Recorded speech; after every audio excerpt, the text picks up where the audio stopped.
but whatever.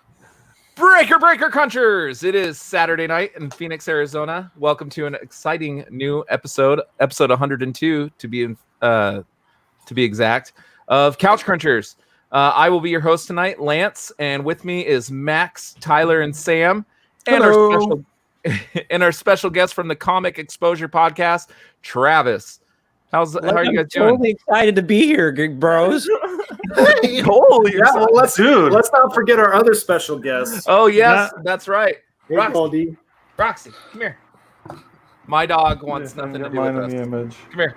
Arwen, where are you? She's right behind me. This is There's Goldie my Roger. dog. Goldie Roger, my beautiful You guys dog. gonna get a crotch shot. Let's see. Yeah. Roxy, say hi. No, it's not working. All right. Well, that's bad television.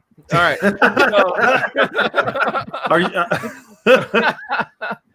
So we invited our dogs tonight, and Travis invited his pet snail, his goldfish.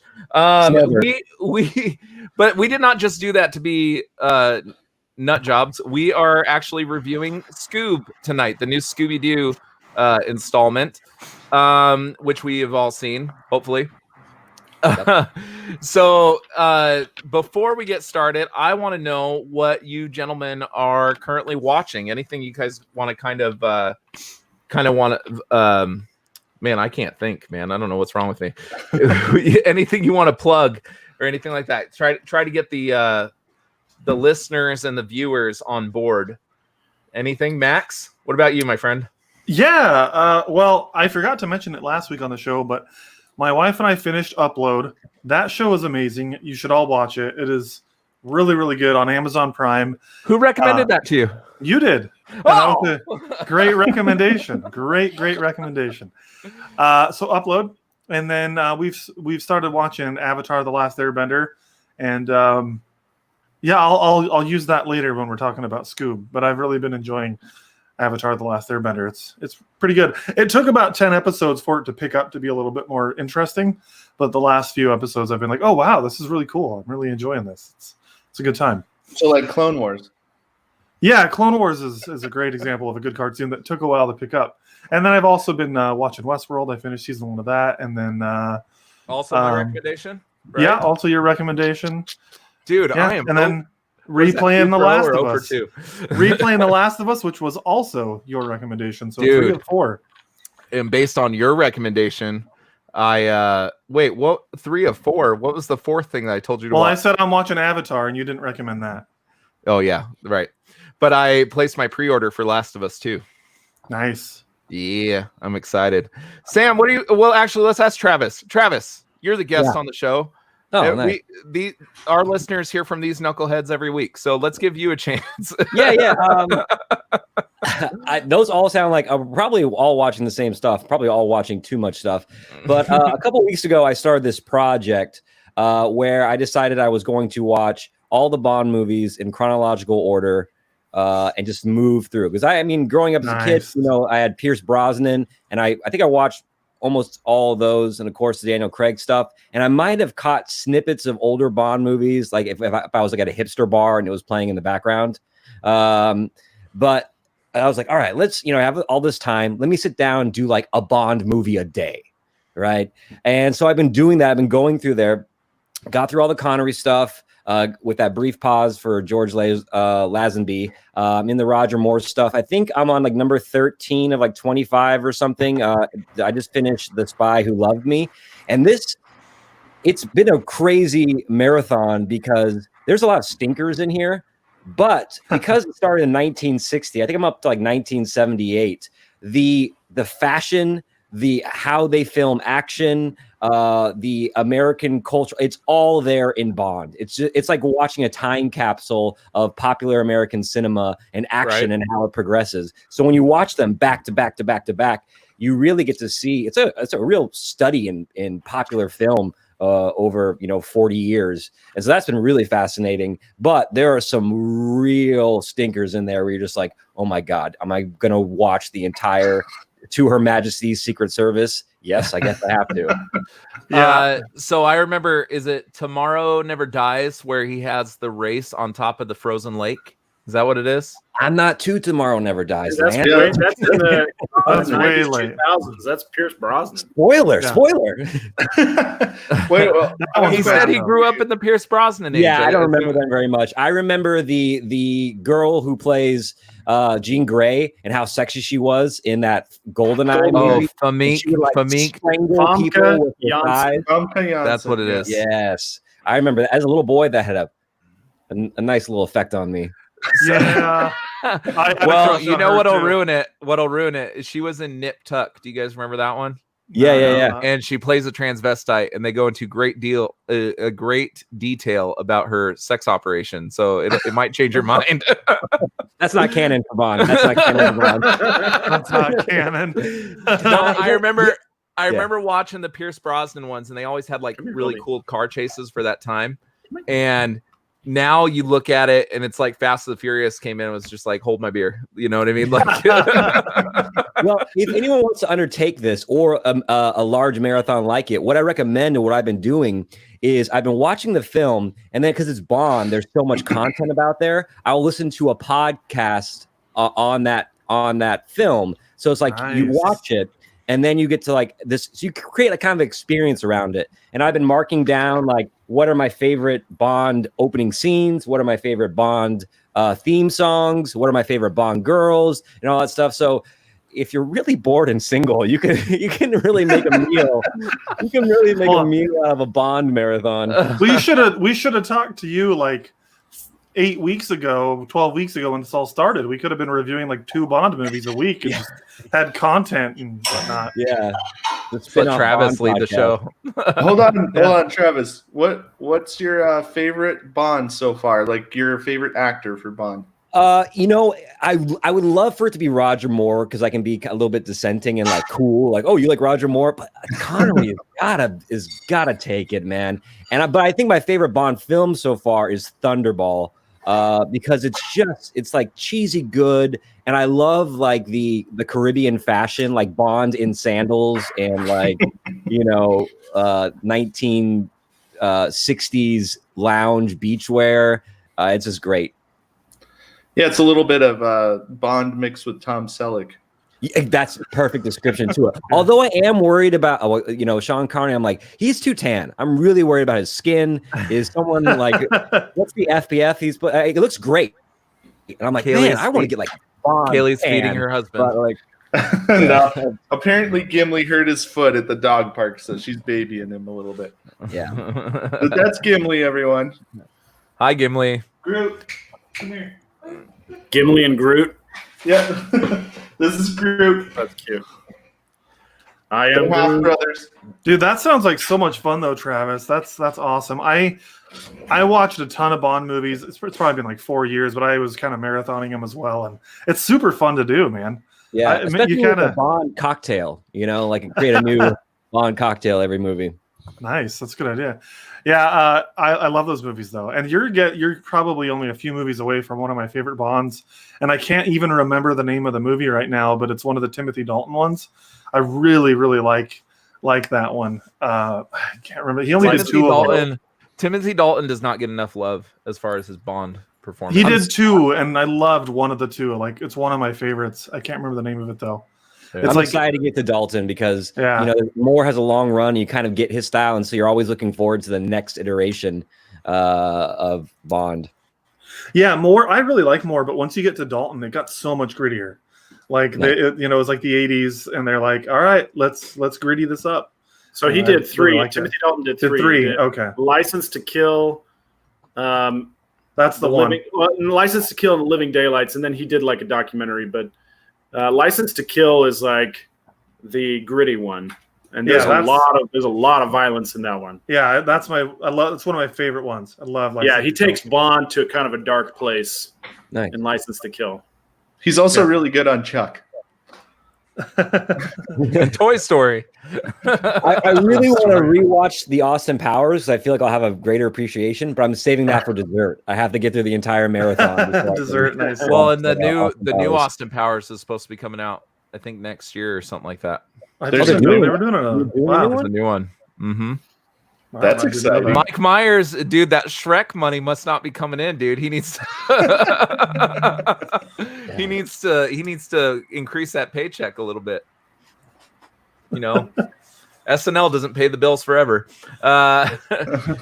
Is there is there a streaming platform that all the a lot of the Bonds are on, or have you been getting them other? I've been other watching means? them on. I have someone's Plex account where they have a bunch of movies, and they had all the Bond movies. Although they were missing 2, so I did have to buy 2 of them. Because if I'm gonna do this, I'm gonna watch it in high def. I'm not gonna pirate stream like this. It's too big of a commitment, and some of these movies are not good. So to watch a subpar Bond movie and subpar resolution, not for me. You're gonna have to come on. So when the new James Bond comes out, which is what, Max, you probably know, November. So we'll do an episode on the new Bond, and then after you watch it, we'll have you come back on to talk about the new Bond. I'm going to be so pretentious about Bond by that point. It's going to be great. It's going to make for great content. Bond drinks his tea with his left hand. Although I might be a little pretentious about Scooby-Doo today, too. So You're going to have to come back with a vodka martini in your hand and maybe put your pinky out for how pretentious you are about it. That's definitely Max. Well, I know he's got a suit, so there will definitely be a suit podcast. I should wear a suit. That's a good idea. I don't think it fits me anymore, though. But it's got to be a black suit, something like that. Something very MI6. Is that MI6? Yeah. Sam, what are you watching?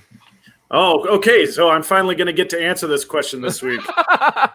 Well, I asked you, and then I realized, wait, that's rude. I need to ask Travis. Every week, Lance goes, "We know Sam's watching Better Call Saul. Let's move on to the next." The season finale was weeks ago. Every week I get skipped over. I finished season 3 of Magic for Humans. I don't know if you guys watch magic shows on Netflix, but it's this guy, Justin Willman, and I look at it and the tricks are neat, but I can't help but think all of these people are plants. They're all paid actors to stand there and look, astonished every time he does a trick. But one of the tricks that he does, it still befuddles me, because the trick involves a whole crowd is in on the trick, and the idea is he has an actor sit down in a chair and he throws a blanket over him and makes the actor disappear. And then the real Mark sits down in another chair and he throws a blanket over him. And when he pulls the blanket back, everyone's supposed to act like he's invisible and they can't see him. But of course he is visible, and they're recording his behavior the whole time. And then because the whole crowd is so wrapped up in pulling off the con on the Mark, like, they ignore the fact that he made a guy disappear. Like, the first guy is gone. And that guy never comes back. He never makes that guy reappear. Like, he's just, he doesn't exist anymore. And it troubled me so much that I ended up writing a story about invisible people based on the fact that guy went invisible and he never came back. So it sounds like it's like part sociological experiments too. What's that? It sounds like it's like part sociological too. It's just kind of like, let's see how people react to this stuff. Is it as much of that as it is the trick? Yeah, I would say so, but also the audience, like you lose focus because you're so focused on the Mark, who thinks they're invisible because everyone is behaving as if they're invisible, that you forget that he actually made the other guy just poof disappear. He's gone. Yeah. So it's kind of fun. They're all just kind of lighthearted. My wife doesn't really like it that much. So when she comes in, I have to turn that off. And then we go through this process of trying to pick out a movie between the two of us, where the movies will display in rows of 5. And so the first time we both get to a row where we would prefer the same movie in that row, that's the movie we have to watch. 4 nights in a row, it's been A Few Good Men. You've watched the same movie 4 nights in a row? 4 nights in a row, because it's the only one that we're always the same in the same row. Like, I think you guys need a new system. Yeah, this sounds like a terrible system. Maybe we found a flaw in that. I mean, A Few Good Men is a good movie, but dang. yeah, it's tough to find harmony in our movie taste, I think. Yeah, my wife and I, we don't really do the I gotta let my dog out here in a sec. We don't really do the movie watching. We try to find a TV show that we can both get into, because then we know it's a couple nights of watching together where we can agree on stuff. But anything else, Sam? Well, I do want to bring up some of the stuff I've been reading. So I finally picked up volume 93 of One Piece in English. One Piece is headed into some really great territory. One of my volumes has been taken off the shelf right here by my son, who's trying to get started in it. But it's chapter 981 will release tomorrow, and it's getting really intense. The battle has erupted with one of the powerful guys there. And this has been the best One Piece has ever been in its 22-year run, in my opinion. So if you're interested, you can go to viz.com, or viz.com has all the chapters, 1 to 981. You can read them all. It's $2 a month to get the archive chapters. It's a pretty good deal, I'd say. And if you're still in quarantine, like poor Travis, it might be a good deal to get started on One Piece. And of course, you better watch Saul. Yeah, you better watch Better Call Saul. Yeah. Such a good show. You really should watch it. It is really good. It is really good. I have to comment on that scene you're talking about in Magic for Humans, because that's one of the things that I've been watching. And the reason why it seemed like he was doing that whole scene with that crowd is because he does get so many people who think that like everybody's a plant. And so he explains that the difference between when people fake an astonished reaction versus when they have a real one. And so he has them fake multiple reactions, and then they have an astonished one where he really does a real trick, and it's completely different. And but that guy's amazing. I'm like almost 100% sure that he's an actual real wizard. Just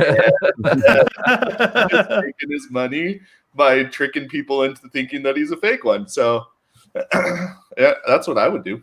Who's more powerful, this guy or Gandalf? Oh man, maybe this guy. I don't know. Yeah, but the point I'm trying to make is that with that trick, he's burying the lead. Like he makes a guy vanish from existence, and the whole crowd just ignores the fact that happened. Yeah, he never brings the guy back. That's how the guy good that he eliminates never comes back. That's how good he is. But okay, I'm gonna just tell you one trick that he does. He has this stack of meat, right? It's like ham, I think. And there's this little kid.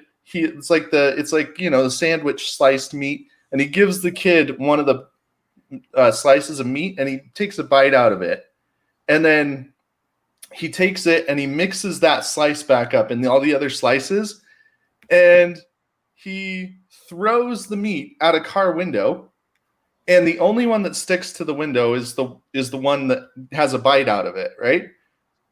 But it's not on the outside of the window; it's on the inside of the window. And then the kid takes the piece of meat out of his mouth, and they match it up so you can see the bite mark is exactly the same. It's the same piece of meat, and I'm just like, how'd you do that? Tyler's the mark. Tyler's the Special effects. He claims that none of his tricks are aided by any kind of camera trick. So, well, yeah, but he's a magician, and it's all on camera. So, no, he's a wizard. That's what it is. That's the only explanation. Tyler, what else are you watching?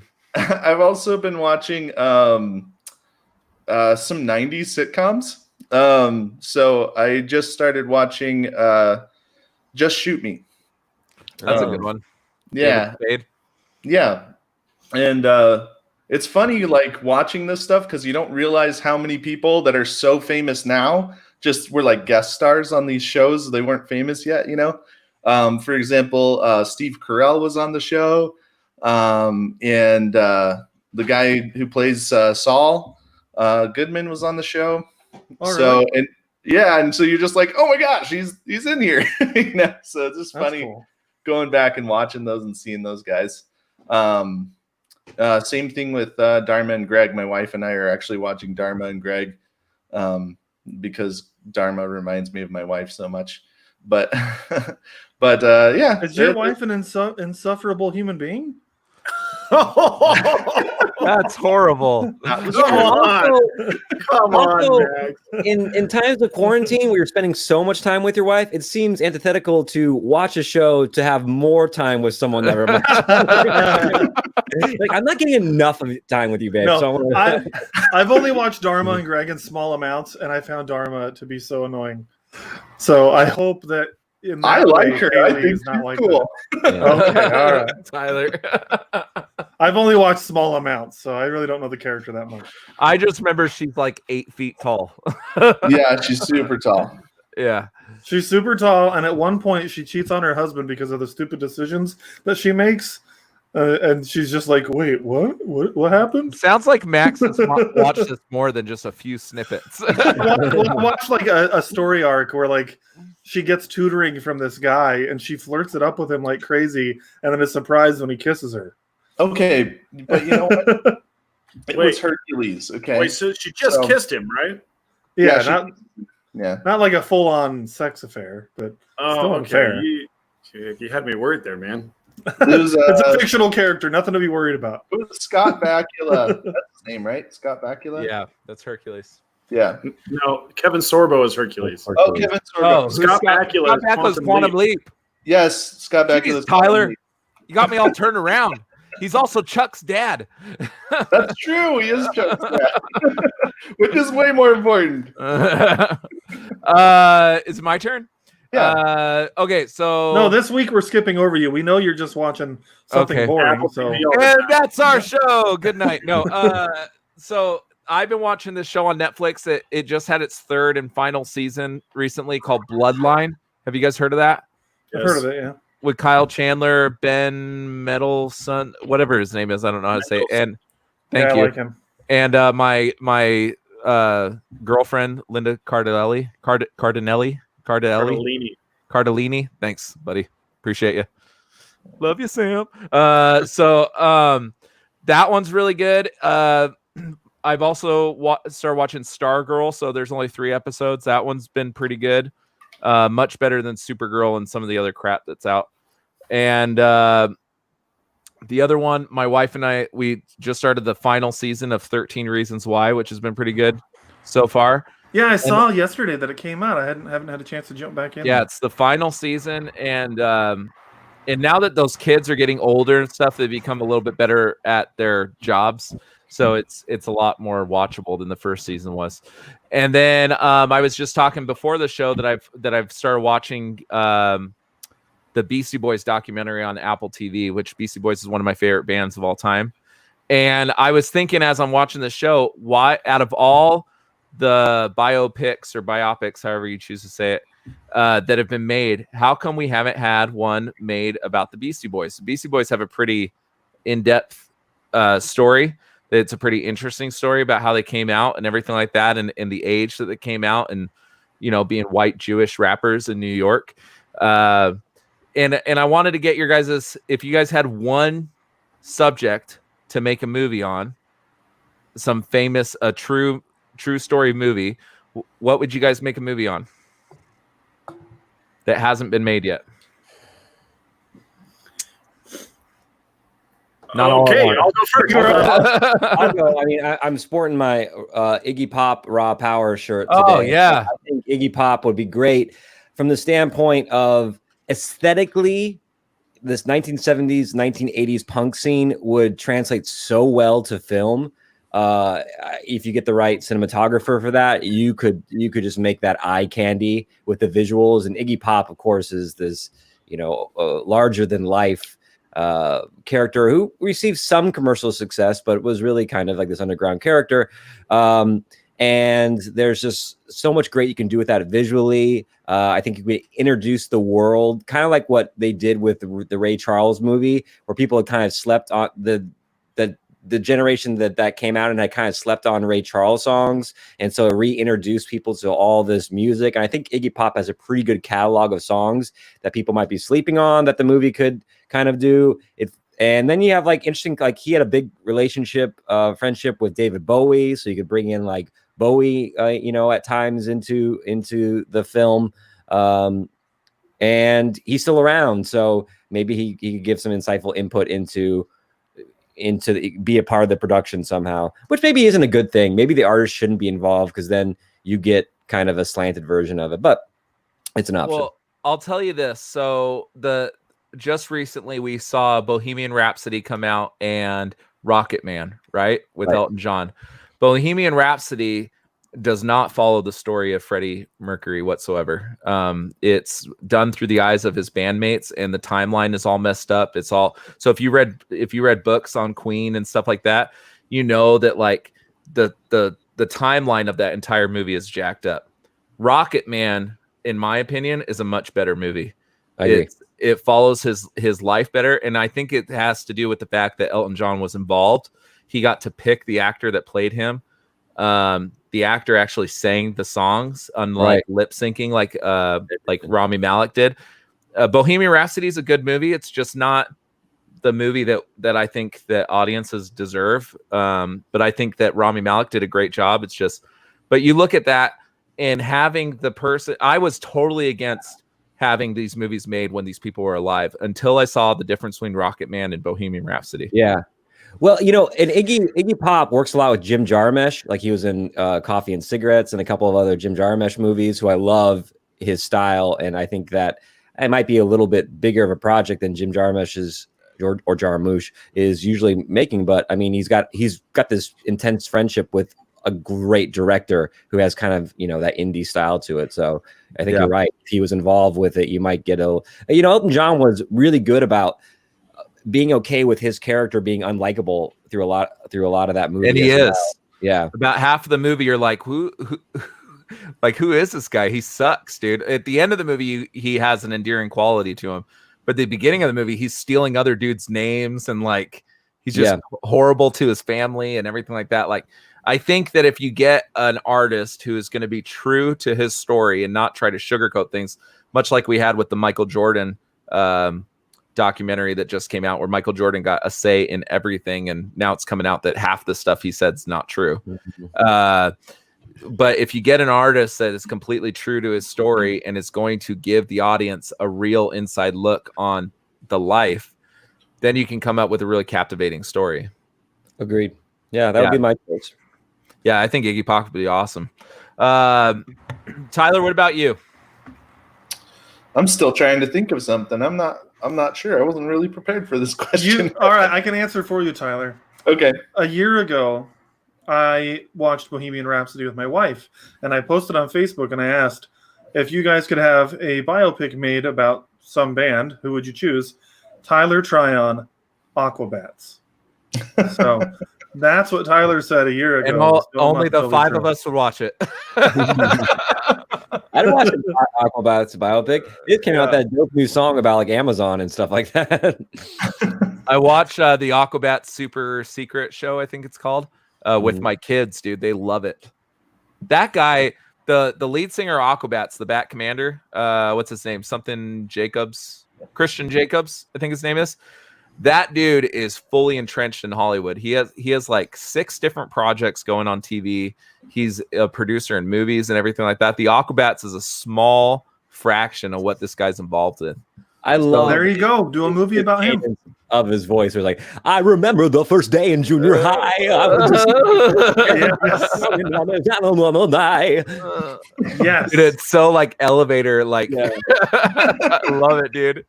I was not a huge fan of the Aquabats. Like I've always liked the Aquabats, but Max dragged me along to a concert here in Mesa, the Aquabats, and they were playing with Silverstein, I believe, right, Max? Yeah, I think so. And that's when my love of the Aquabats was fully like entrenched after going to that concert. Just how they incorporated the families that were there. They were doing crowd surfing with kids on inflatable rafts that you would use for the pool, doing crowd surfing races with kids on them. It was just such a fun experience, more than anything I've ever seen at a punk rock show. I imagine that a Aquabats show would be like a Sesame Street version of a Gwar show. Yes. It's like, we're going to do what Gwar does, but we're going to make it super family friendly. What a beautiful description. That's actually the first concert I ever went to with Michael. So Max's brother, he took me to Aquabats. It was like when we were maybe 16 or 17. That was the first one I've ever been to. Yeah, they're crazy. Yeah, they're fun. That's a good one. Sam, what about you, my friend? You know, I was a really big fan of Ford v Ferrari. I thought that was a really good movie. And it kind of got me thinking about industrial rivalries. There was the Tesla versus Edison biopic that came out not long ago with Spider-Man in it, Tom Holland. What movie is that? It's called The Current War. I don't think I've seen that. I'm going to have to check that out. Michael Shannon, it's got just top heavy hitters in it. Yeah, I'm going to have to see that. The Current War, you said, right? Uh-huh. But it got me thinking about these kind of industrial rivalries. And one event that I find just fascinating is the Coke versus Pepsi. There was this whole industrial espionage moment where someone at Coke got the formula and they were going to sell it to Pepsi, or they were trying to sell it to Pepsi. And Pepsi turned around and turned them into Coke. And then Coke had this guy strung up. So I would love to see a movie kind of done in like a corporate espionage fashion about that particular event and how it led to New Coke. I was waiting for the band part to come in. And I'm like, who did a song about Coca-Cola? He's going deep into this. Like, is it like Michael Jackson, the Pepsi commercial versus, I don't know what it is, the Verve pipe and Well, he just said biopic. He didn't say it. It's true. I was just thinking. I was like, I didn't put the cap on it, did I? Sam, to touch on your point, I would love to see a movie about DeLorean, the guy that created AMC, and when he went to prison, there's many stories that said that the other big car companies put him in prison. There is a movie. They have that movie. There is a DeLorean movie. Came out like 2 years ago. I would love to see that. It's called Framing John DeLorean. Yeah. Framing John DeLorean. Come on now. Back to the Future. That's not about John That's DeLorean. the only DeLorean movie I need to see. No, but I do really enjoy these industrial, because one of the cases I worked on when I was working for the court in Indiana was kind of a corporate espionage case between mobile home manufacturers, and they were suing another mobile home manufacturer for stealing their entire client list, and then sabotaging this whole industry expo that they were putting on, and they had poured hundreds of thousands of dollars, maybe millions of dollars into this thing, and then their competitor stole the list and was sabotaging them, and then direct marketing to all of their client lists, and it's so bonkers, man. Like the lengths they were going to just to sell a freaking mobile home. It was crazy. Wow. That's real life, dude. Like you were part of that case? Well, I worked for the judge who was ruling on the case, and it was fascinating to watch the whole thing unfold. Yeah. What was the outcome of that case?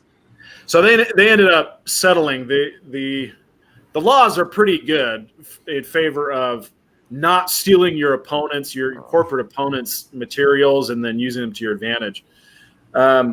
It's not even the most interesting case. Oh my gosh. Okay. Let's talk about the most interesting case. I'm going to give you the short version, but short version is a lady sues her insurance company because her house burned down and they wouldn't pay for the claim. They wouldn't pay the claim. The house was worth about $1.5 million with all the contents and everything. And they refused to pay the claim on two bases. One, they thought she was the one who burned the house down, or at least knew the guy who did it. And two, or helped the guy that did it. And two, that she was a liar when it came to evaluating the claim. Either one of those was sufficient basis to deny the claim. Right. But of course, the juicier one was the fact that she was complicit in the arson itself. There was no dispute that it was arson, that someone had intentionally burned down the house. There was evidence of accelerant all over the house. It was probably, I don't want to say what they used, but there was a household item that they were using as an accelerant. And then there were all these suspicious circumstances about how it looked like she was complicit in the arson. So for one, the house was full of very expensive items, but there were three items that she prized above all others: a plasma TV, and this was many years ago when plasma TVs were highly sought commodities. But she had a plasma TV, she had a custom china set, and she had custom silverware. And when the house burned down, none of those items were in the house.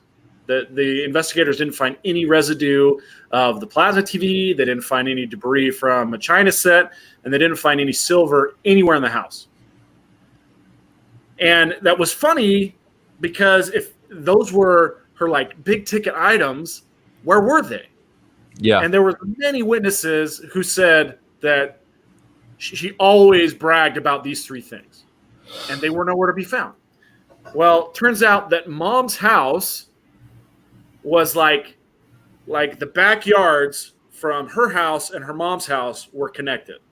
There was not even a fence between them. So she could have easily carried those items to Mom's house if she knew the house was going to burn down. The other thing was she worked for a guy who was getting indicted for mortgage fraud. Well, Back in 2000, this is like 2008, 2009, he was wheeling and dealing in all these mortgages, and a lot of them were fraudulent. And he became a millionaire, and she was just his like receptionist / secretary / administrative assistant. There's she had a $1.5 million house? No, she had two. Because she had her house, and she had bought Mom an identical house right behind hers. She had that two. woman's name is Jenna Elfman, the actress who played Dharma in the hit show Dharma and Greg. She cheated on her husband and burned down her house. So Sam starts talking insurance. My ears go, what? It's what I deal with every day. So it was a fascinating case, and the whole thing fell apart for the lady, the homeowner, when she finally got up on the stand, and the insurance attorney gets up and starts asking her all these questions, and he says, "Okay, when you submitted your initial claim, you said your couch was worth $1,000. But then when you filed this lawsuit, you listed it as being worth $1,500. And then at your deposition under oath, you said it was worth $1,750. And she goes, well, if that's what it says. And he says, no, that's what you said under oath. So were you lying then or are you lying now? And he does this to her 12 times with 12 individual items. He says, you said it was worth this much. Now you're saying it's worth this much. Well, were you lying then or you weren't lying now? Well, if that's what it says, he says, no, that's what you said under oath. Finally, she can't take it anymore. And it's like that moment in A Few Good Men where he's like, you're darn right, I ordered the code red. You can't handle it. And she just stands up in the witness stand and she goes, you're just an evil man trying to screw me out of my money. I paid my claim. I paid my premiums. You owe me the money. Now just pay me already. And she's screaming this from the stand. And we're like, she's gonna say it. She's gonna say she burnt the freaking house down. She didn't get that far.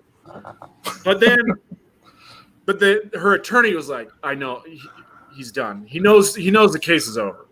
She's been laid bare right in front of the jury, and she's screaming. And so the judge I worked for, he's like, "Well, let's just take a break. Counsel, get your client under control, and then we'll come back and we'll finish the trial." So she takes a break. She comes back, and it's more of the exposing of her lies for the rest of her testimony. But we finally come back and finish everything up, and they give their closing arguments. And plaintiff's counsel's closing argument will go down in history as the worst closing argument ever conceived. And it goes like this. Ladies and gentlemen of a jury, in order for the insurance company to prevail, they have to prove that my client intentionally misled them. Intentionally. Ladies and gentlemen of the jury, can you believe that my client could possibly intentionally mislead anyone? Of course not. He's an idiot. Wow. That is awesome. That's called the stupid defense. And it didn't work at all. The jury went out. They were gone 20 minutes, which is all the time they needed to just clear out the box of donuts that we had got for them that day. And then they came back and they said, "We find for the defendant insurance company and award $0 to the plaintiff." And yeah, she definitely knew something was up, and she was definitely a dirty dealer. And there's no way a receptionist for a lender should be making $3 million. It was a crazy case, and I would love to see it like played out. Kind of like Masterminds. You've seen Masterminds with Zach Galifianakis, where he's an idiot criminal. Yeah. Yeah, I would love to see it played out like that. That sounds like a comedy that like they should get Kristen Wiig to be the plaintiff. Yeah. Like just get or Melissa McCarthy or something like that. I know Max doesn't like Melissa McCarthy, but I love Melissa McCarthy. Oh, who was it that said they didn't like Melissa McCarthy? I hate a lot of her movies. Oh, I like her as an actress. I think she just chooses to play stupid characters. All right, Max, real quick. Blink-182.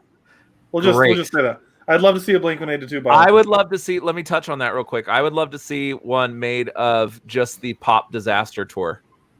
Travis, you familiar with that? Not the Pop Disaster Tour, no. It was Green Day, Blink-182, and My Chemical Romance. Oh, okay. It was like this. It was this huge thing. It was the culmination of like all the big pop punk bands at that time. I think it was Jimmy Eat World. It wasn't My Chemical Romance. It was Jimmy Eat World.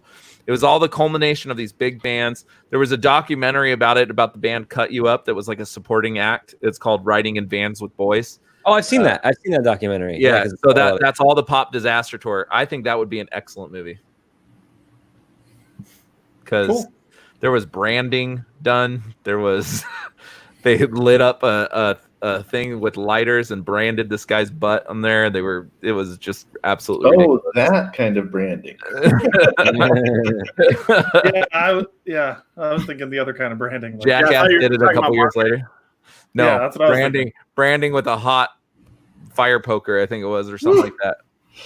Yeah, Jackass did it a couple years later. But all right, let's get into our movie real quick because I was so captivated by Sam's story of his cases, and then I look up and I'm like, people are wanting to hear about this movie because it's the only thing we advertised on our website. So let's talk about this real quick. Well, honestly, that case could be a classic Scooby case. Oh yeah, that's right. They could walk up. If it weren't for you meddling lawyers, the ladies, the ghost. I'd like to just interject right now with, as we go through this review, I will be interjecting the review with random Scooby facts that I have found throughout online. So that sounds okay. It's just something I decided I'm going to do, and I'm going to go with it. Please do it. That sounds fact. Okay. Did you know that Scooby-Doo is loosely based on Abbott and Costello? I did not know that. Well, let's all over your face. They're all great facts. I'm not saying they're great facts. I'm saying they're Scooby facts. You know what? If we had more time to prepare, I would have loved you to throw out one fake one and one true one, and then we would have to figure out. That's another podcast for another day. We'll do that for the sequel. Oh wait, wrong movie. Oh, thanks, Max. But yeah, so we all saw this movie. I saw it a while ago. I pre-ordered it because my kids are big Scooby fans. Scoob heads? They're Scoob heads. Yeah, they got the Lego sets. They got every toy imaginable when it comes to Scooby-Doo. They just love Scooby-Doo, everything about it. I showed them the old Scooby-Doo shows that I used to watch and that my mom showed me from when was Scooby-Doo created, like the 1969. 70s. Isn't the correct term for them Scooby Dudes? Oh, I like that. It's Mystery Inc., man. Scooby Dudes. Scooby Dudes. I guess if you're Shaggy, I mean, he looks like he just got ripped off a California beach somewhere. Like zoinks, guys, we're Scooby Dudes. Max is way too good at that. Okay, so I'm better than the voice actor in the movie because that's not hard. Yeah. If Awful. Okay, let's give. Okay, Max, you're getting ahead of yourself, buddy. Sorry, I have Simmer down, thoughts meow. on this movie. Simmer. I have thoughts. Simmer down, meow. All right. So let's talk about what we liked from the movie first, and then we'll tear it to shreds, as Max so eagerly wants to do. Travis, let's start with you, my friend. What was your favorite part of this movie? Okay. I will. I'm gonna go. Choose the wrong person to go with first. No. Because I always. Here's the thing. I Boy. always try to be positive about things. I like I said, I've never seen a bad film because I love films of any kind, and I can usually find something good in it. So for this film, I thought the animation was fantastic. I thought. I don't know what they call lighting in animation, like how you light, like what it's not called lighting because it's all created by a computer. But I thought some of that stuff, like the shading and the lighting in there was really fantastic. And some of those that the animation, I like Scooby-Doo, the old cartoons always had this sense of eeriness and darkness and the color palettes and everything like that. And I think that kind of eerie vibe in the animation came through really strongly at certain points this movie. It was a lot of purples and blues and things like that, like a lot of colors you would find on Supernatural, if anybody wants to drink their beer. Yeah, so I thought the iconography, the Scooby iconography in this movie was done well. So Matt from the Absolute Geek Podcast is in the chat, and he is making fun of us because we're 5 grown-ass men reviewing a children's movie. I'm with you. Yeah, dude, it's slim pickings right now, man. We need the movie theaters to open up. I told Lance, like, because it got to Friday and we hadn't decided on a movie, and I was like, dude, I've suggested like 2 in our group chat.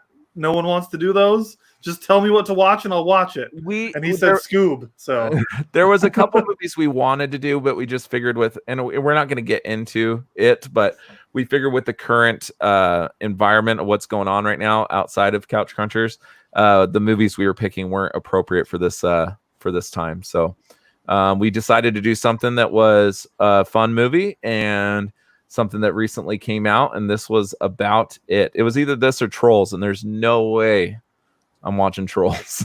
Trolls World Tour, baby. I haven't seen it. I don't know. That should be your Blink-182 movie. They should just make it with Trolls. Please, no. But could you imagine a troll just saying the F word every other word? Talking about butts and everything else I talk about. But yeah, I agree. The animation was really good. Max, what was your favorite part of this movie? I thought there were some really good jokes. I think the animation was fine. That's about it. I really don't have much good to say about the movie. Now let me ask you real quick. Did you like Scooby before this movie? No, and I do want to. I will caveat that I'm not a big Scooby-Doo fan to begin with, so this isn't a movie that would ever really appeal to me. The trailers looked awful. I thought the movie was awful. There were some good jokes. I enjoyed the first like 20 minutes, and then after that, once they introduced the Falcon guy, I hated it from then on, and I just kind of tuned out a lot. I looked at my phone a lot because I was just not enjoying myself personally. I'm not a Scooby fan. This is coming from the guy that's seen Batman vs Superman 200 times. That's a great movie. You sound a little down, my friend. So here's what I'm gonna do for you. I'm gonna throw you a little Scooby fact to cheer you up. Did you know that the Scooby-Doo's name is based on the creator from Frank Sinatra's song "Strangers in the Night," because he was listening to it on a flight back, and he heard that part where he's like Scooby-Dooby-Doo, and he goes, "That's the name of this song." I like Oh, that. that's great. You That's a feel good happier fact. already? Yeah. What'd you say? I missed what you just said. Don't you feel happier already? Like just I do. I'm Yeah. not unhappy. I Yeah. just it's rare that I come on and I like rip a movie apart. I'm usually pretty easy to please. So it's kind of refreshing for me to That's not like an the movie we watched. You're like the Dick Dastardly of this I'm podcast. usually pretty easy to please. No, he's easy to please. Yeah, I'm an easygoing guy. Yes, it's true. It's true. Tyler, what are your thoughts? Your favorite part. Let's just start with your favorite part. My favorite part, I liked how they could kind of poke fun at themselves a little bit. And they said that Shaggy sounded like a middle-aged man's idea of what a hippie sounds like. And there's some funny jokes. There was one part where they were talking about sunscreen, and somebody said anything over SPF 30 is a waste. And basically, I'm sitting there going, yeah, obviously, these are not gingers who live in Arizona. But yeah, no, I thought there was some good jokes in there, like Max said, every once in a while. And I didn't think it was a terrible movie. I did have the same feeling about Shaggy's voice actor. I didn't think it was super great.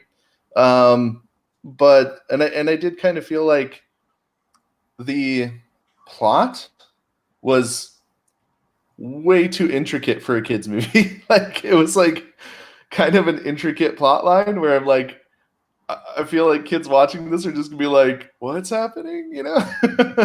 Yeah, I had to pause it several times when I was watching the movie to explain it to some of my little ones. I thought we were going to watch a nice family movie, you know, that they would understand. But you're right. There was a couple points in the movie that maybe went over their heads a little bit.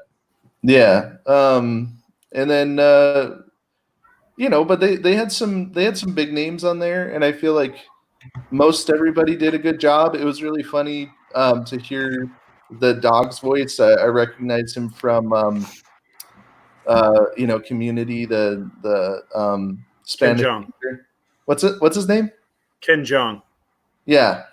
That guy's hilarious. But overall, it was just kind of, It's a children's movie. yeah, it was one where it was like, you know what? Because you know how kids just get fixated on a movie and they watch it like 100 times in like a week. I'm with Matt. When the credits rolled, best part of the movie.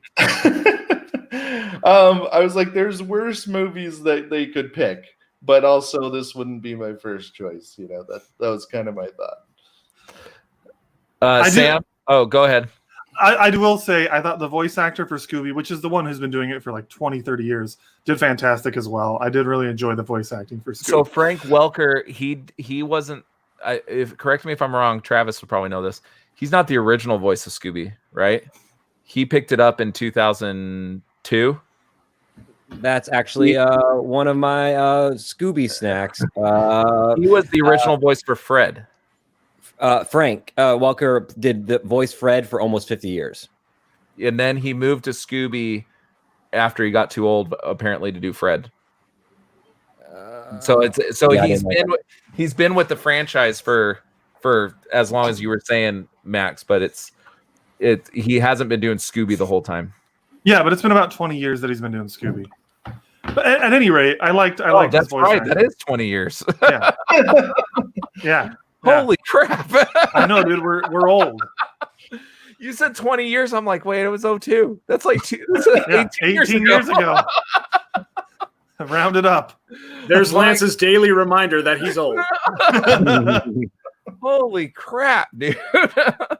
Yeah, that was back when everyone had a crush on Sarah Michelle Gellar. No, I still do. Fair enough.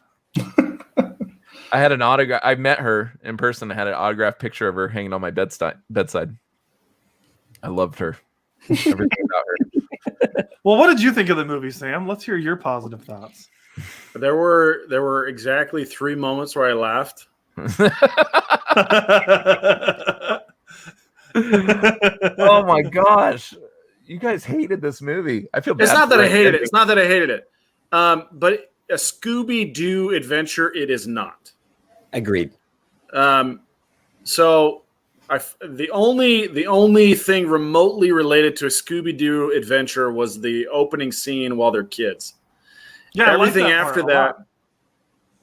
and everything after that, they just changed the whole format in order to incorporate other Hanna-Barbera characters into this movie to kind of kick off a Hanna-Barbera verse or a Hanna-Barbera cinematic universe. That's the goal, right? There's supposed to be other things coming out. I think. Yeah, because Dick Dastardly was never part of Scooby-Doo originally. He's just another Hanna-Barbera character.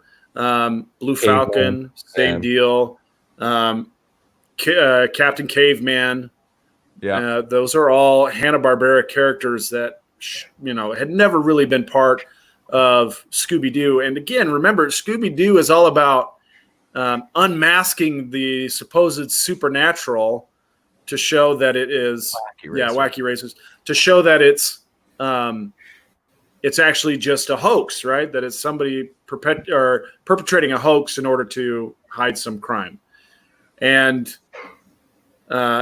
bringing in all of this like wacky technology, supernatural stuff, like that kind of betrays what Scooby-Doo is about for me.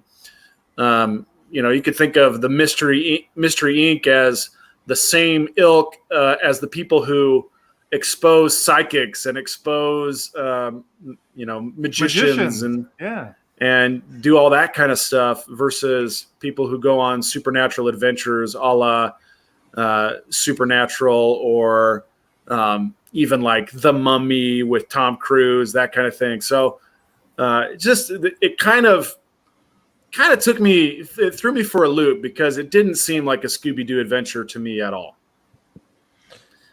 But there were some funny moves, some genuinely funny moments. For me, the first time I laughed was when Fred gets pulled over driving the van, and he sees the cop, who's voiced by Christina Hendricks, by the way, and then she unmasks to reveal who she really is, and he's like, I don't know how I feel about this. Mixed feelings. Yeah, that was funny. That was Christina Hendricks? Yeah. So let me ask this. So Christina Hendricks and Matthew Lillard are on a show together called Good Girls, right? Okay. They hired Christina Hendricks, but they didn't bring back the guy that's been doing the voice of Shaggy for 20 years to do Shaggy again? Honestly, it's probably because he's too powerful. They would have to. No, sorry. I'm jumping into the Scooby-Doo memes, the Shaggy memes. Talking about Matthew Lillard had to use 0.01% of his power, otherwise he'd melt everybody's face. Like, and I gotta say, Amanda Seyfried, Gina Rodriguez, and Zac Efron were not bad, but they are also not in that much of the movie. And that was another issue I had with it. Like, it wasn't about Scooby's gang; it was about Scooby and Shaggy only. Which I understand are the fan favorites, but the show I don't remember that from the show. It followed Scooby and Shaggy everywhere, and then the gang would show up at because they were always getting separated. That's what happened every show. They were always getting separated. The primary part of the story was Shaggy and Scooby. That's why they're everybody's favorite. They were the focal point of the show. And then Scrappy came along and all this other crap started happening. But it's always been Scooby and Shaggy. So I wasn't as bothered with it. But I think... So let me just give my thoughts real quick. So there was some laugh out moments. The Netflix line made me laugh really hard. That was funny. I think the criminal is my dad thing. Do you guys know what I'm talking about? Yeah. That I laughed so hard. There was a couple moments that I laughed really hard. And then the beginning of the movie was really heartfelt with them as kids. Yes. And they're kind of these outcasts, and they meet the other kids, and they kind of foil this whole scheme that was going on. This guy was stealing electronics. That was like classic Scooby that I remember. I thought all that was great. Then you get into the Blue Falcon stuff and everything else, and it just kind of went off the rails a little bit. There was still some endearing moments. I thought Jason Isaacs did a really good job as Dirk Dastardly. But Will Forte, every time he opened his mouth, I just kind of cringed a little bit because it's not Shaggy. It sounds like Will Forte with a filter over his voice. Like it just didn't sound like Shaggy. And when you have Matthew Lillard, who is probably cheaper than Will Forte, let's be honest, probably cheaper than Will Forte, only has Good Girls going right now and Scooby because he still does all the animated shows. He does everything for Scooby outside of this movie. It just didn't make sense why they would completely abandon and keep Frank Welker. You know what I mean? So they keep Frank Welker, but they don't bring back Matthew Lillard. It just doesn't make a whole lot of sense. And I think ultimately that's where it suffers a little bit. I agree. My wife was walking in and out of the room when I was watching it, and she walked in the room at one point when Will Forte was speaking, and she's like, "That's a horrible Scooby or a horrible Shaggy." Like she even said that, only hearing a little bit. Like, who is this? This is not good. It's bad. There's only a few moments where I'm like, okay, that sounds like Shaggy. And the rest of the time, I'm like, it just sounds like a normal guy. All right, Max. Well, let's hear you do it. I did it earlier. And I'm not saying that I'm not saying I'm good at it. Come on, do it. Oh, geez. Like, Zoink Scoob. Like, Zoink Scoob. That just sounded like Max. That sounded like Max with his balls in a vice grip. So every night with my lady. Oh my god! That does not. You walked into it. Anybody else want to audition for that part? What do you know, Scoob? We're gonna get in some trouble. More than likely, this is gonna get a sequel because it's been doing pretty well on the video on demand stuff. I'm sure kids love it. My kids loved it. My kids have seen it probably 6 or 7 times. Yeah. It's more than likely going to get a sequel. My hope is that they would realize their mistake and bring Matthew Lillard back because he's been pretty vocal about the fact that he feels a little bit betrayed, even a little bit. Betrayed. He feels betrayed. And then to hire his co-star to play a small role on the thing and still not call him is probably even worse. It's almost to the point that they just wanted to F with him for some reason. Yeah, I don't get it. You know, this guy has to see this woman every day who's working on the movie that he wants to work on. You know, but he's loyal. That's why it surprises me. It's like, well, he's done a lot of actors like to be versatile, and he wants to do Shaggy, and he didn't get to it. It's a bummer. Well, I remember the live action, the 2 live action movies. I think he was the only bright point of that entire series was him playing Shaggy because he looked like him. Like everything about him was Shaggy. He was tall and lanky. He pulled off the haircut. He pulled off the voice. He pulled off the stoner. You know, they never say that he's a stoner in Scooby, but he pulled all that off. He even did the voice of Shaggy in the Supernatural spinoff that they did. But he's been doing it for years. It just doesn't make sense. And Corbin's here to say we're all wrong, and he loved the movie. Well, he literally used the word decent. Yeah. He didn't say it was great. It was mad decent. Yeah. It was extremely okay. I don't watch a lot of kids movies because I don't have kids. So when I was watching this, the thesis that I kind of walked away with, or the thing I left with, is I realized this movie isn't for me. And then I try to think about who is it really for based on what they're doing here. And what I started thinking about is kids movies, and you guys would have a better thought on this, is I think there is some real damage being done here.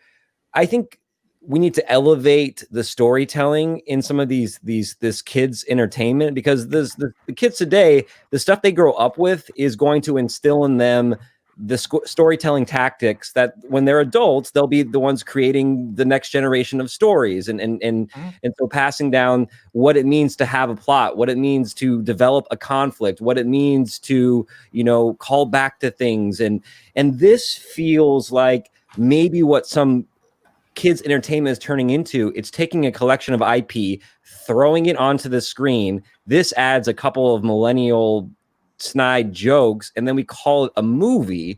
And what Sam was saying, it totally missed the mark on what the core essence of a Scooby story is. And if we had focused more on that, you could have told a kind of a heartwarming story. I thought the moment at the end, that friendship between Shaggy and Scooby, I thought that payoff moment, I was like, oh, this is kind of touching, a dog. I agree. That was a good moment. And I'm like, wow, like this, I even feel this a little bit. They could have earned this so much more, and it could have been this really powerful story that led up to this really emotional impact for kids with good storytelling, that when they grow up and they start telling their own stories, it's like, this is how you tell a story. You build to this moment, and we want to care about these characters. But right now, it seems like these movies are teaching kids, like, yeah, get a bunch of action figures together, throw them onto the screen, and then you just throw in some loose plots. And I think maybe we need to do a little bit better at the storytelling aspect of children's entertainment than just giving them something that can be really bright on their iPads to watch. Well, and I have to bring this up. That's what made Sonic the Hedgehog so refreshing. Was Sonic the Hedgehog took a character who doesn't have a whole lot of backstory besides his animated show, right? That was very brief. And they built a movie that was heartwarming. It had humor in it, and it appealed to all audiences, really, because I haven't heard really anybody say anything bad about that movie too. Really, right? Have you guys? Hey, didn't we even mention that last week, Max, when we were talking about the new meta for product placement? Yeah, we were talking about Sonic. Yeah. Sonic the Hedgehog established a new meta for product placement. Yeah, but Sonic is a really good example. Detective Pikachu is a good example. I think a lot of the Disney and Pixar movies are good examples of how to tell a good story in a children's medium. And I think Star Wars Clone Wars is another good example. There's definitely some good ones out there, but I felt the same way as I was watching it, Travis. I was like, this doesn't feel like an animated movie that was made for adults in any way, shape, or form. It felt like it was only made for kids. And I think that that's a detriment to the movie, because when adults can enjoy it more, that means usually that the storytelling is a little better. Maybe the jokes are a little bit better. Like, you know what I mean? I'm not here to just hear a bunch of noises. And that's what one of the things that drove me nuts was it was just noises after noises after noises. And I get that, like, the Scooby-Doo cartoon had that, but this just felt like it was dialed up to 17,000. It was too much. Yeah, it felt like it was just this mesh of things. Like they just like went to the refrigerator and they pulled out like ice cream and broccoli and like just like things that like didn't mix together, and they meshed it together. It was like a bad kids version of Scooby-Doo, but mixed in with a dash of sci-fi and a dash of like Dante's Inferno. That's what I don't know. It was no. I'll tell you what they did. They got to the bottom of their Count Chocula and their blueberry and their Frankenberries, and they just poured them all in the same bowl. And that's essentially what this story is. It's just a mix of the last bits of cereal from 4 different boxes, all mixed into one bowl. And they ran out of milk, so they used water.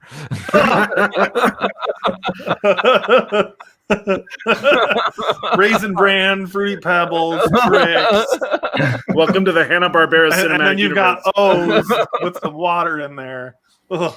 Well, you know who eats cereal and who doesn't eat meat is the actor Casey Kasem. And Scooby fact number 3, Casey Kasem actually quit playing Shaggy because of veganism. They wanted him to, he was a vegan, and they wanted him to voice Shaggy in a Burger King commercial, and he protested against it, and that led him to quitting doing Shaggy voice.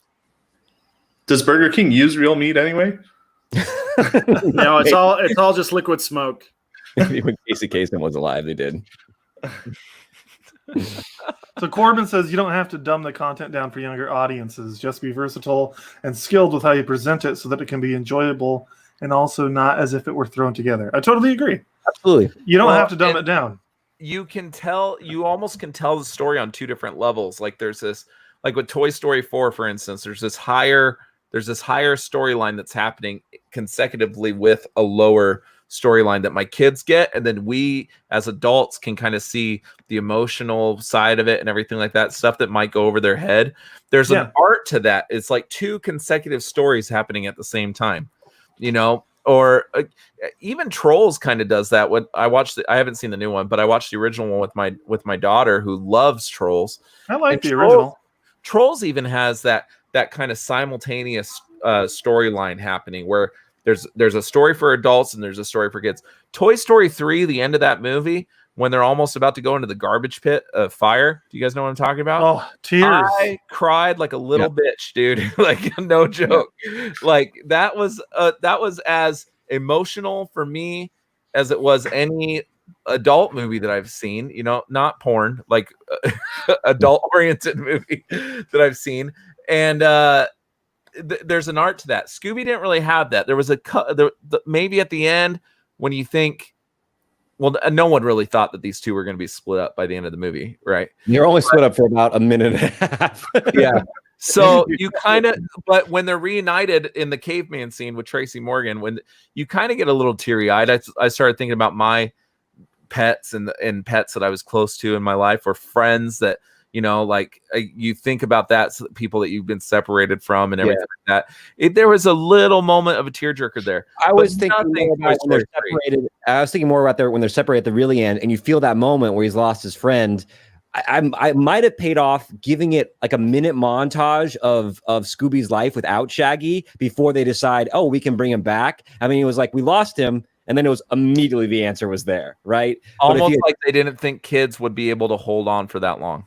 Yeah, it would be. Yeah, they could do it. Kids, don't underestimate those little. My kids are smart, dude. Like, I think they can handle things like that. I don't know about the rest of America's kids. I know that, Sam has children of his own, and they're smart kids and everything like that.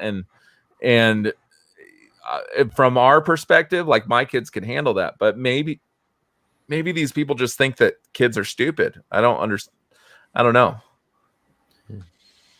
Well, I don't think the movie's going to age well with the jokes. When you base your jokes around like Simon Cowell and like toxic masculinity and dabbing, there's a lot of really dated material. It's already dated. Yeah. Simon Cowell's very dated. Yeah, my dabbing is very dated kids, already. Yeah, I watched the movie with half of my kids, which is still 4 kids, and the top half or the bottom half. Yeah, there was the 3 boys and 1 girl. So, and when you say top half or bottom half, are we talking age or quality of child? It was a semi-random assortment of children. I asked them if they knew who Simon Cowell was, and none of them could answer that question. They're like, "No, we don't know who that is." I mean, there was all kinds of things like that. It's like, okay, why are you throwing that in this movie? Why does Simon Cowell need to be a part of this movie? Did he produce, or did he invest in the movie, and so he's getting rewarded with a cameo? But then, I mean, it is kind of a throwback to Scooby-Doo, because they did have cameos like that a lot. But they were usually like the Harlem Globetrotters, but that's cool, right?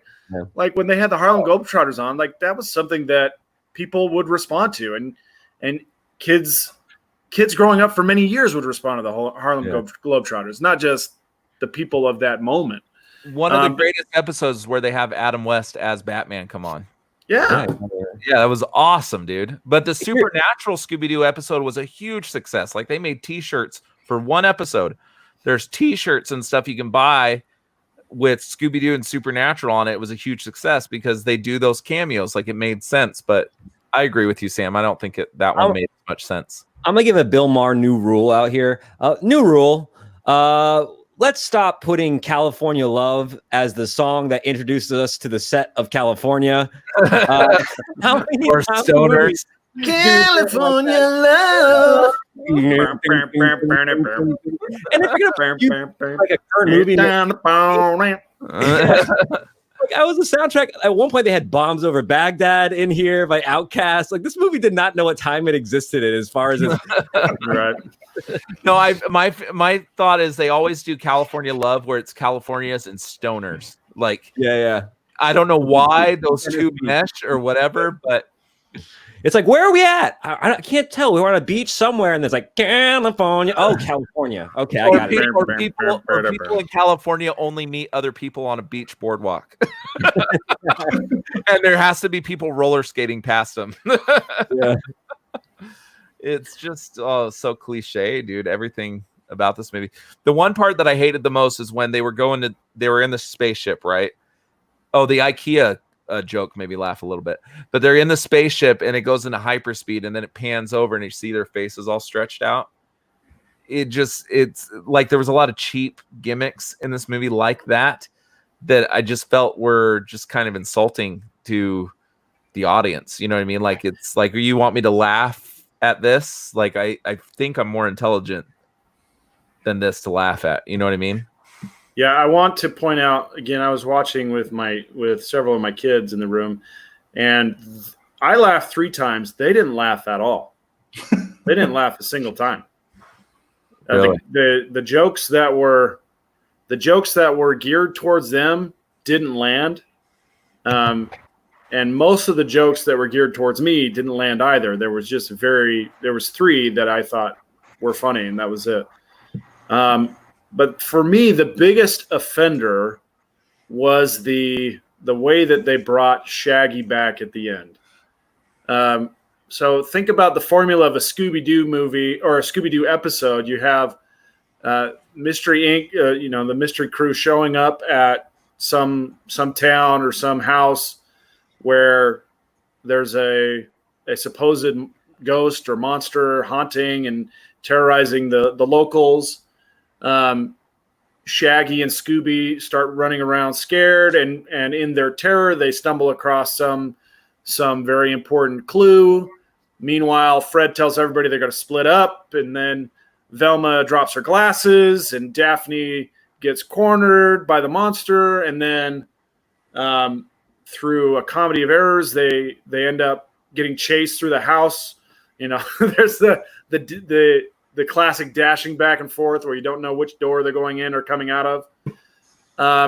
And then at the end, they unmask the monster. They capture and unmask the monster to show that it was some businessman who was desperate to make a lot of money, or the mayor who was trying to drive commerce or tourism or something innocuous. But they didn't rely on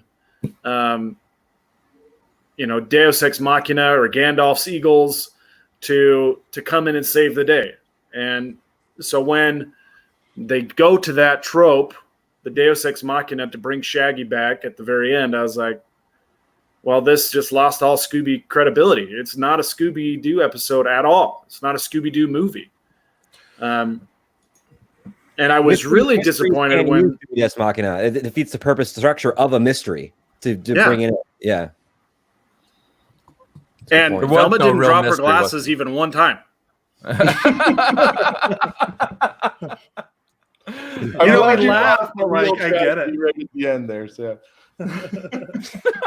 we laugh, but like I get it. Like when you see something remade, you want to see some of those classic items, and yeah, I get it. Well, if you want, like we finally got Steve Rogers saying "Avengers Assemble," like for movies and movies, but yeah.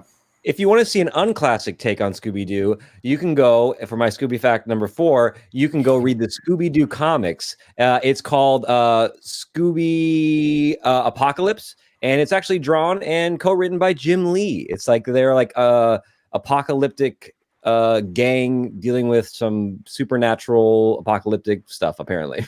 Like real supernatural stuff? Or like, yeah, it's like post-apocalyptic, and they're like Shaggy's now more of a hipster than a hippie, and the art from it looks very Jim Lee. So have you guys seen? There's a new TV show. Oh, hang on, Lance. Before we move on from the comics, I also want to bring up: isn't Scrappy-Doo the villain in those comics? I'm not sure. I never read them. Yeah, Scrappy-Doo is the villain. Sounds like another comic exposure episode. It does. In fact, to piggyback on that fact, when they introduced Scrappy-Doo to save the show in like the 1970s, they actually thought that Scrappy-Doo was a bad influence on kids, because Scrappy-Doo was constantly like, can we keep having this dog in the show, because he's kind of a little punk. So maybe that's why they made him the villain in the comic. Well, in the second live action movie, he turns into the villain. I never saw the live action movie. I don't think I saw the second one. I saw the first though. I didn't watch it because one time I went to Comic-Con to get Sarah Michelle Gellar to sign my picture to put next to my bed. And she said I only do one of those. And some bald-headed kid came in and took the one for the day. And so I said, screw you and your Scooby-Doo movies. Like I said, you know, I'm infatuated with Sarah Michelle Gellar, so I definitely saw that movie. But yeah, I didn't know there was a second live action one. They turn him into the villain, and by the end of the movie, he has like some Bane moment where he gets really big and buff, like he pumps this juice into him and gets big and buff and starts terrorizing the Mr. Ink and stuff. But yeah, I think we've kind of delved into this movie enough. Let's give it to our rating.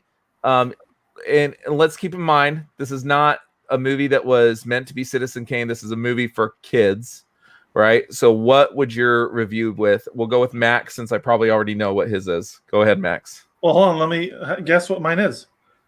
1 out of 5. No, I'm gonna give it a 2 out of 5. I feel like Max is giving it a 2 out of 5 just to prove me wrong. No, I was always thinking 2 out of 5. Spite rating. It would have to be like really, really bad to give it a 1. The lowest score I've given on Couch Crunchers was Death Note, and I gave that, I think, a 1.5. Or Death Note? Yeah, I think Death Note. Yeah. Anyway, Tyler? Same. I give it a 2. It was not good, but it did have some redeeming moments and some redeeming qualities about it. So yeah, I'd give it a 2. Trav? I give it a 2 as well. 2 for the fun, seeing the Scooby iconography again. It's always nice to see that. And there was a tender. Anyone who's owned a dog, or you can be like a best friend, but I like the dog ownership. There's that kind of tender moment where, you know, there's between a boy and his dog there at the end that is nice. Sam? You know, I'm going to give it, for kids, you know, my kids didn't really enjoy it, but they didn't hate it either. They probably, you know, it's not bad. There is the part where Dick Dastardly is trying to explain to Scooby how his name should be pronounced, and so he says Dick probably a dozen times in rapid succession and kind of forcefully. And my older son he picked up on that, and he's like, "Yikes! He's saying Dick a whole lot, Dad."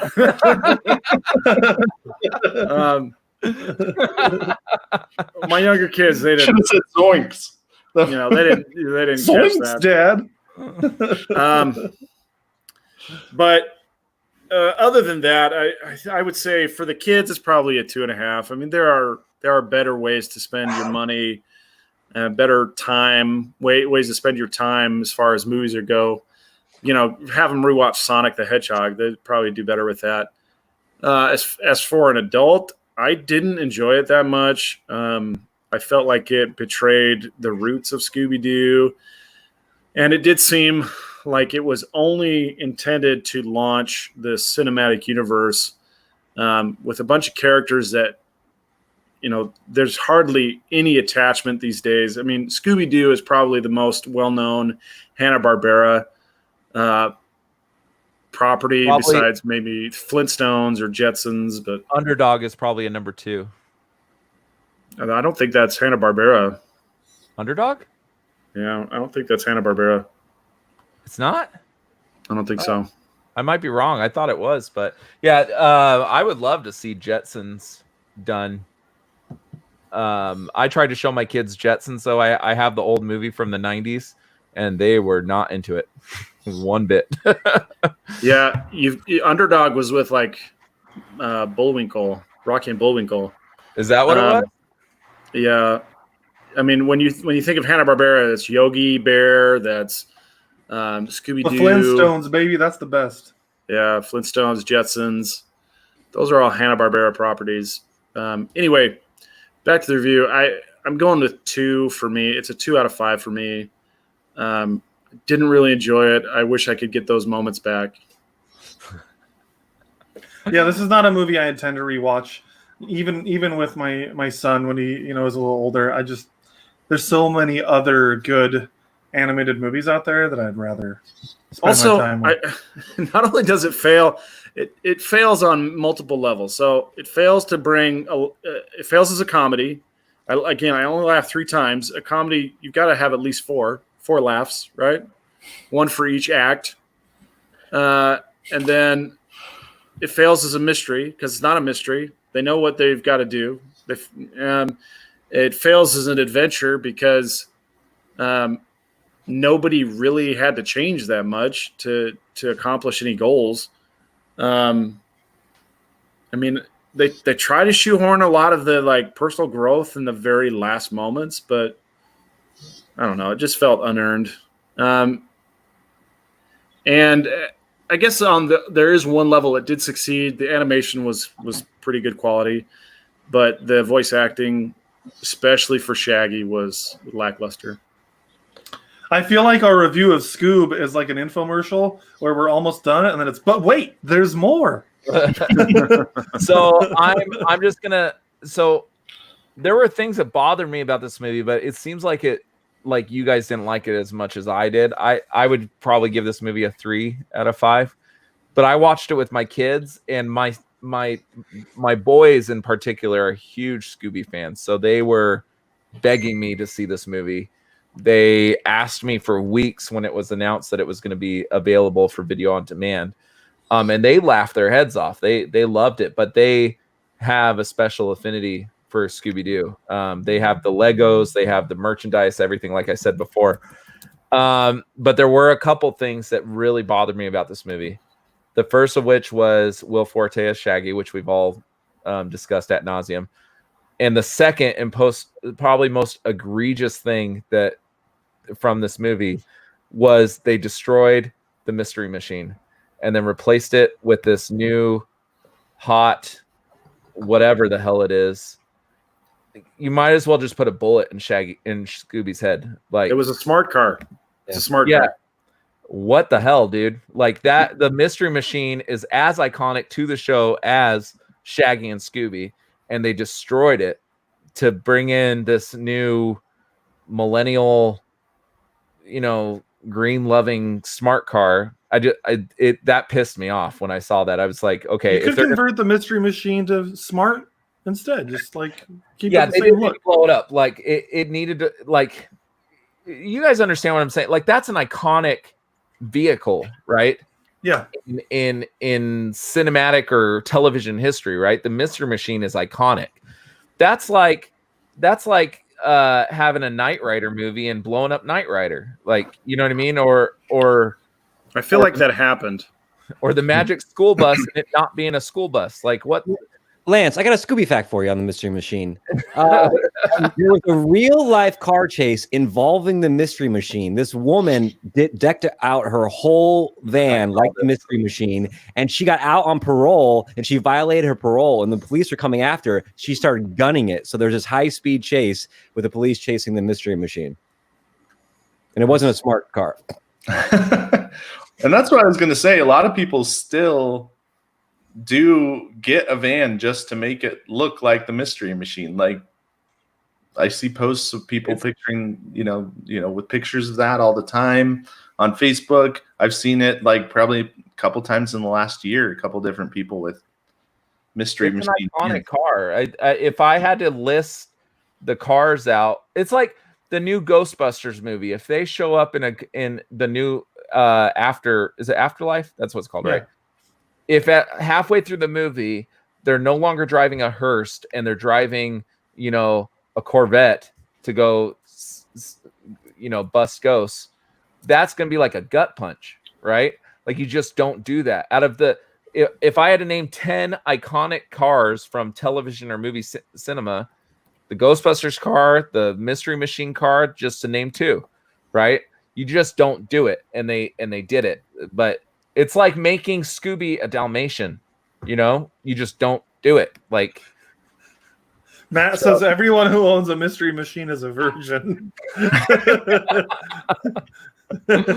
Oh my gosh. Virgins have feelings too, and they should be able to like the Mystery Machine.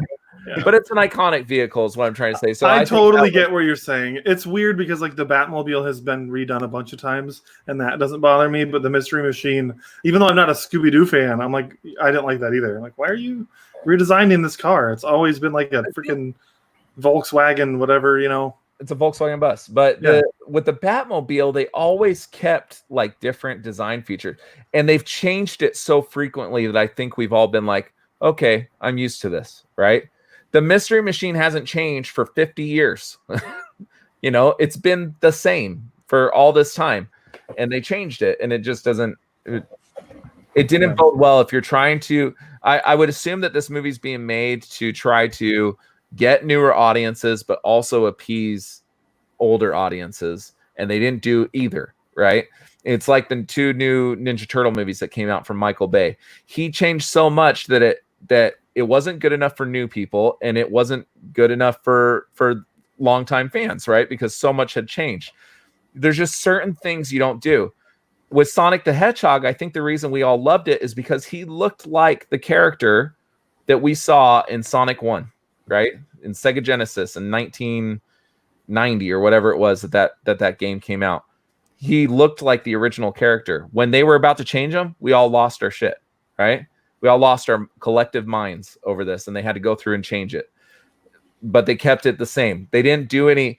Tails looked identical to the Tails that we all know and remember from Sonic 2. I think there's just things that you have to hold dear, and they just didn't. So I think I'm going to change my ranking to a 2. All right. Give me just a sec. Keep talking. Off. Matt's asking for a kid's perspective. Let me grab my son. Just a second. But yeah, I don't know. Do you guys? Am I just speaking out of the side of my mouth or something, or do I have any? Do I have a leg to stand on here? Like, do I have a point? Yeah. I agree with you. But I also do think that we are older men, and this is not made for us. So, whatever. Then why make it? Why make the movie for kids? Yeah, but if why not just make a different movie with the same plot and different characters? All right, we've got a kid here. Sam's about to put his headphones back on. I'm excited to hear this kid's perspective. First time ever. I think we had an age maximum. His daughter show too.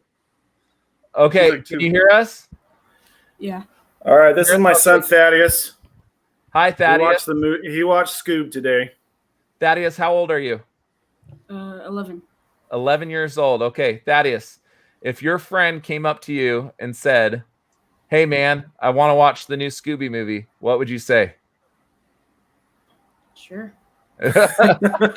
Now, are you saying sure because I'm putting you on the spot, or are you saying sure because you like the movie? All right, hang on. Well, you got to put this in terms that he can relate to. Okay. What's your favorite movie of all time? Of all time? Yeah. My Hero Academia, 2 Heroes? Yeah. Okay, so that's number 1. My Hero Academia, 2 Heroes. What's the worst movie you've ever seen? Nut Job. Nut Job 2? For sure. No, we've had this conversation. I know what What's it is. Nut Job? I don't even know. Nut Job 2 is this is squirrels. Oh, Animated okay. squirrels. Okay, so where does this rank? Is it closer to My Hero Academia or closer to Nut Job? Closer to My Hero Academia. Okay, so he's going to give it a 3. It's in the upper echelon of his movie watching experience, huh? Now, how many do you want to watch it again? Yeah. How many times? Like If you had to spend your own money, how many times would you see this movie? once. 1. There you go. It's a 3. All right. Well, thank you, Thaddeus. Great Thank you, perspective. buddy. All right, there you go. All Thanks, right, bro. well, tell your friends to watch the movie, I guess. Grab the door. Well, that's interesting. So he seemed to have liked it more than I thought he did. yeah. Either that or he just realizes, hey, I'm on camera. I don't want to. The Scooby producers are going to come get me, so I better say something nice. Oh man, but well, so it sounds like we're all giving it a 2 out of 5. We got the perspective from an 11-year-old who says it's 3 out of 5. Sam's Thaddeus, right? His name is. Yep, that's right. So 3 out of 5 from from a kid, 2 out of 5 from 5 grown-ass men that should watch other things other than this movie. We should watch James Bond instead. Yeah. Watch a womanizer shoot bad guys. So let's talk. There's 2 headlines I want to touch on really quick before we call it a night. The first of which that we probably all saw coming, right? Tenet is more than likely Tenet is getting delayed, right? Christopher Nolan's been saying for months, I'm going to keep the date. I'm going to keep the date. I'm going to keep the date. And we're like, yeah, right. Whatever. You're going to keep the date. Theaters aren't even open yet. AMC is talking about bankruptcy. Like, yeah. We all knew that he wasn't going to keep the date, right? Because it wasn't supposed to come out in a month. Yeah, it was supposed to come out this month. July 17th was the release date. July 17th? Yeah. Yeah, it's not going to happen. So I said this before. I said if it gets delayed, I'm not going to be mad because my kid's due date is July 15th. I wasn't going to be able to get to the theaters right away to see it anyway. But for the sake of everyone else, I would prefer it not be delayed. So I'm going to say this is a flub. It's disappointing. But and again, this isn't confirmed, but I'm not surprised either. I think that I expected this to get delayed. I was surprised they were holding firm. I want theaters to reopen. I think that if you open them up with reasonable social distancing guidelines, that would be fine. But I would imagine that the movie like makers, like the studios, don't want half audiences. They want full audiences to get that ultimate box office money. So maybe they don't want to release these until we can have fully packed theaters again. Yeah, I saw it coming, so I really don't have an opinion because the headline just confirmed my thoughts. So, does everybody else feel the same way? Yeah. I mean, a lot of people put a lot of work into these movies, good or bad, and so for like their sake, you want it to be delivered in a way where a lot of people can go and appreciate the work. And when you're dealing with a Christopher Nolan movie, you really got to watch that on a big screen. Oh yeah. And so if you're, especially with that movie, it's not one you want to watch in your living room if you're a cinephile. Yeah, I want to see that in IMAX. Like that. I also read that the plot to Tenet is so complex that it makes Inception look like kindergarten reading time. Oh, wow. Really? Oh, that makes me so excited. Lovely. I got to be extra alert for this movie. That means no bathroom breaks, no nothing. Oh, man. I just won't drink anything for a full day before I go to the movie. It sounds like I'm going to have to see this movie 3 times like I did Interstellar. I love that movie. So good. Okay, so we're all of the same mindset. So this one I found interesting, and I didn't see the article. This is something Max put on here. I did not know that this might be a possibility, but it looks like Joker was a huge success. Obviously, Joaquin Phoenix won Best Actor for it. Now they're talking about doing the same thing as with Bane, and I'm not sure that I'm okay with this. All right, so let me put this is coming from Fandom Wire. So take like a big old massive amount of salt and just take that. Okay. They were right about the Justice League Snyder cut, but every other thing I've ever seen them report has been wrong. So maybe this is true, maybe not. But I'm not really interested in this. But at the same time, I was not interested in a Joker movie when I first heard about it, and I loved that movie. It was awesome. But if you had to put Joker and Bane on a playing field, Joker is by far a more like Bane. I don't know if you guys watch the Harley Quinn cartoon that's on DC Universe. He's a bit character. They make fun of what's the dude that played him in Dark Knight? Tom Hardy. Tom Hardy. They essentially take the way Tom Hardy did his voice and make fun of him for this voice the entire series. Oh yeah, it's hilarious. It's super funny. He's a bit character. I would much rather see if they were going to pick villains, I think Catwoman, Riddler, Penguin, Two-Face, they're all way more dynamic characters than Bane. Give me a nice Richard Jewell with Harvey Dent, and just that's the Harvey Dent movie. But make him lose the case or something, which drives him mad. You could do a Harvey Dent movie that's a direct continuation to Joker. I think that'd be fantastic.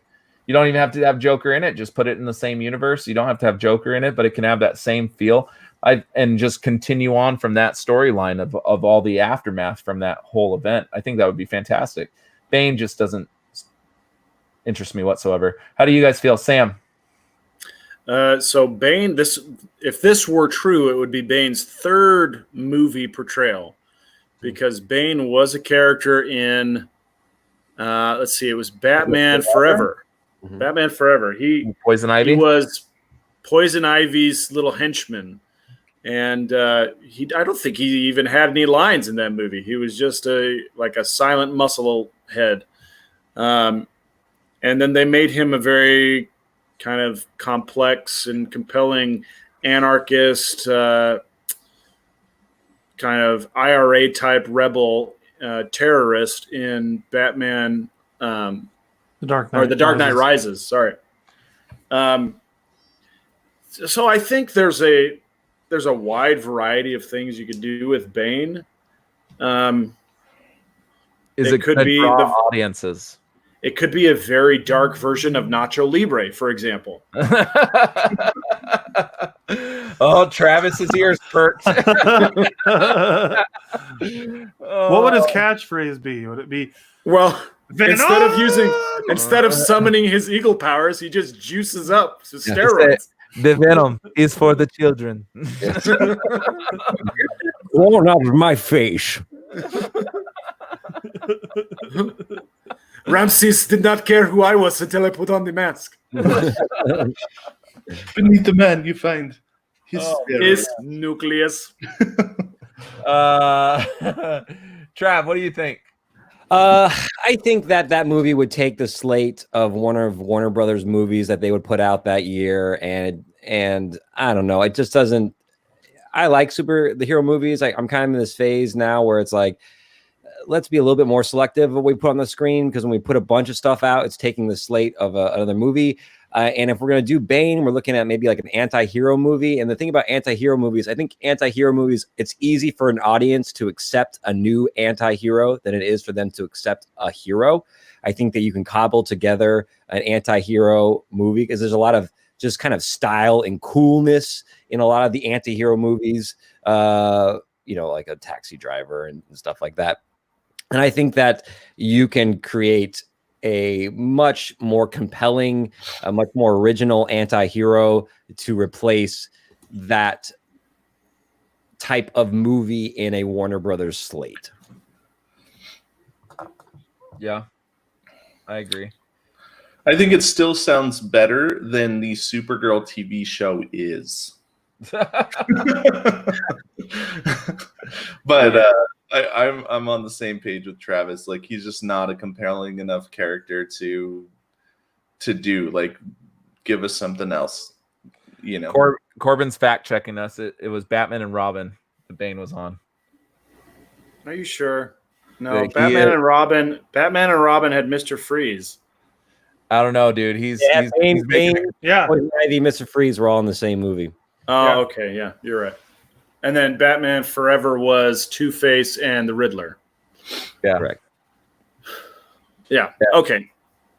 He's gonna go off on his tangent, trying to convince us that Batman Forever was a good movie. He said it was decent. Yeah, but he went on a rant. I forget which podcast it was, but he went on a pretty big rant trying to defend this movie. So, I like Batman Forever. oh my god! I mean, it's not a Time good out. movie. That's not a good movie, but I enjoyed it. Maybe I that's 'cause actually I was a like kid. Jim Carrey as the Riddler. I thought that That's was what I mean. Yeah, Jim Carrey was good as the Riddler. the rest of it sucked. But Yeah, compared to current day superhero movies, it's awful. But for Yeah. the time, it was okay. so that there's not a lot going on as far as headlines. That's all our headlines are for today, or Faber Flubs, or whatever we call them. I don't know what to say about Scooby. Go see it if you have nothing else to do. We talked about it for like an hour. You don't need to say anymore. So, but thanks for tuning in. We'll be back next week to talk about another movie. And thank you to Travis from Comic Exposure. Go check them out on Facebook. Go check them out on your favorite podcast player. Travis, what was your most recent episode about? We just put up Declan Shelby's new OGN Bog Bodies, it's called. It's like this Irish man on the run story. Very short, original graphic novel. Really good. Awesome. So go check that out, and they just look up Comic Exposure in their podcast player, right? Correct. Yeah. Thanks, guys, for having me on. It's a good conversation, even if it was a subpar movie. Hey, there's boundaries. Yeah.